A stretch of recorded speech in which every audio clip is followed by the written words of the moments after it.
Yeah! Alright! Now this is a strategy RPG I can get into. Haha! I've got a freaking tank now! Alright! Boom! What was that?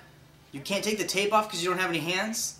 Sorry, but my hands are a little occupied at the moment playing this awesome game that I'm reviewing right now without your constant interruptions.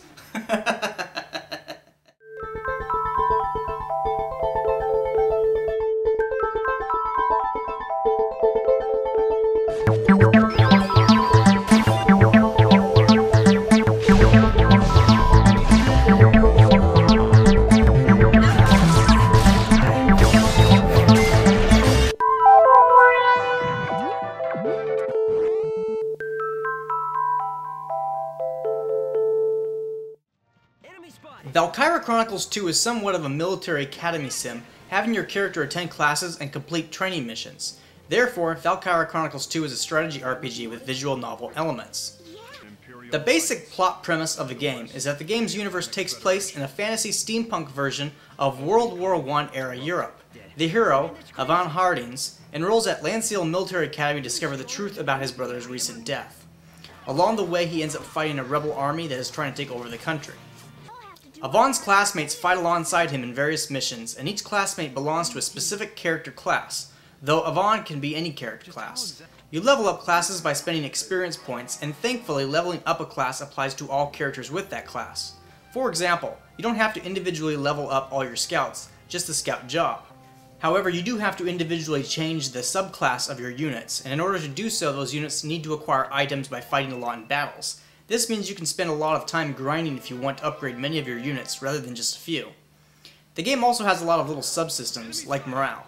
As you defeat enemies, the morale count increases, improving the chance of your characters to trigger their unique passive abilities. However, if your characters fall in battle, the morale count drops. If morale reaches 0, you automatically fail the mission. The game also has a multiplayer mode that allows you to party with or against friends. I have no experience with this part of the game because I haven't tried it myself, but I like the idea of it. I've always thought strategy RPGs would be more fun if you could play against other players. One thing I'm not so big on is the number of story events to trigger. Triggering them tells you information about the relationships and personalities of your squad members, which supposedly informs you of how they will interact together on a battlefield. While I recognize that in real life it's vital to understand that information when leading real troops, I'm personally not that interested in needing to memorize the personality quirks of video game characters. You get more experience, money, and better item plans for beating missions in fewer rounds. I think this is a way to reward players for good strategy, but personally I think it's a poor one.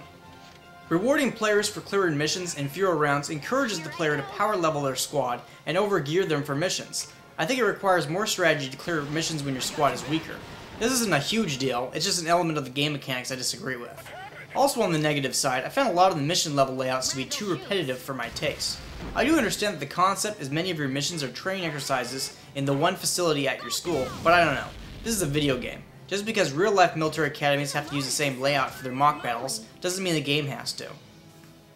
I stuck about 20 hours into the game, and I'd say about a quarter of the way through it. I'm honestly getting kind of bored of it, and have a stack of other games I like to play, so I'm going to pass my judgment now.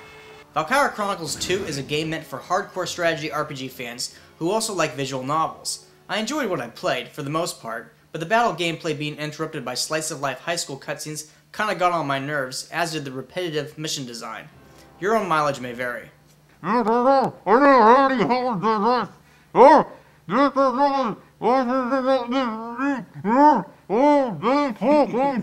Music to my ears.